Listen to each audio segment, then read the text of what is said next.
Born into a respectable family in Washington, D.C. in 1870, Albert Fish's immediate family had a history of mental illness and alcoholism. A few of his relatives had perished in mental institutions. At the age of 5, Fish's father died. His mother was forced to work and was unable to care for him, so Fish was sent to an orphanage. Here, Fish recalls, "I saw so many boys whipped, it took root in my head." Fish became a painter and decorator, eventually marrying for 20 years and fathering 6 children.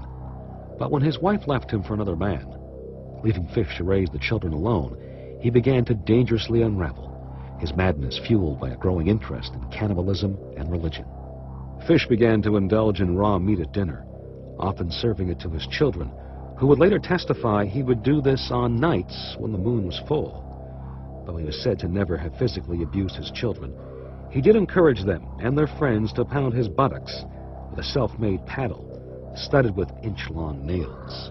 In New York City on May 28, 1928, 58-year-old Albert Fish responded to an ad placed in the New York World Classifieds by an 18-year-old boy named Edward Budd.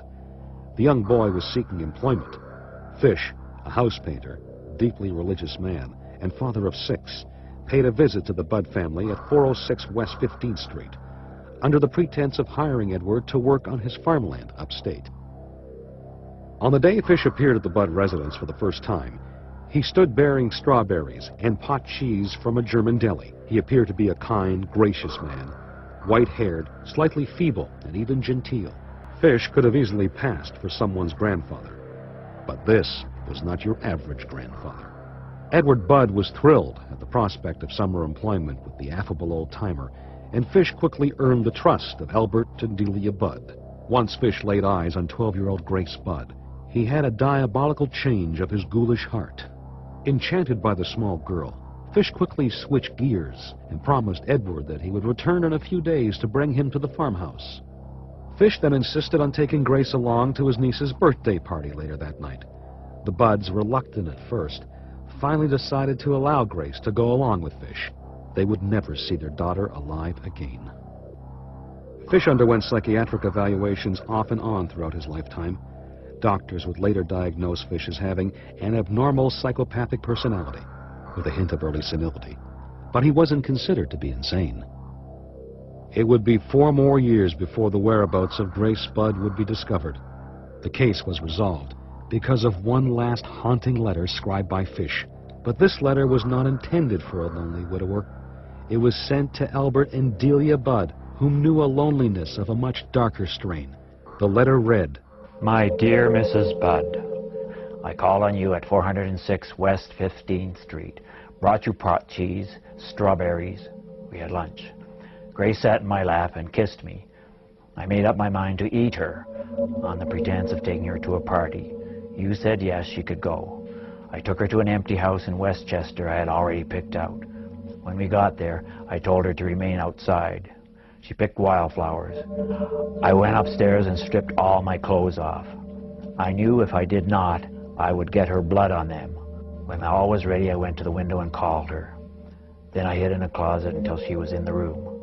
When she saw me all naked, she began to cry and tried to run downstairs. I grabbed her and she said she would tell her mama. First I stripped her naked. How she did kick, bite, and scratch. I choked her to death, then cut her in small pieces so I could take my meat to my rooms, cook and eat it. How sweet and tender her little ass was roasted in the oven. It took me 9 days to eat her entire body. I did not fuck her, though I could have had I wished.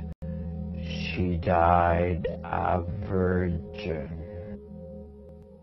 After dismembering her body, most of which she left behind in the closet, Fish would carry a portion of flesh by train to his house in the city, where he stewed the flesh with onions and carrots, deriving sexual pleasure as he consumed her. An outraged policeman asked Fish about his cannibalization of Grace Budd. "It occurred to me," Fish replied. Fish was charged with the murder of Grace Budd. He also confessed to at least 100 other incidents. "I've had children in every state," Fish teased. He was sentenced to die in the electric chair at Sing Sing.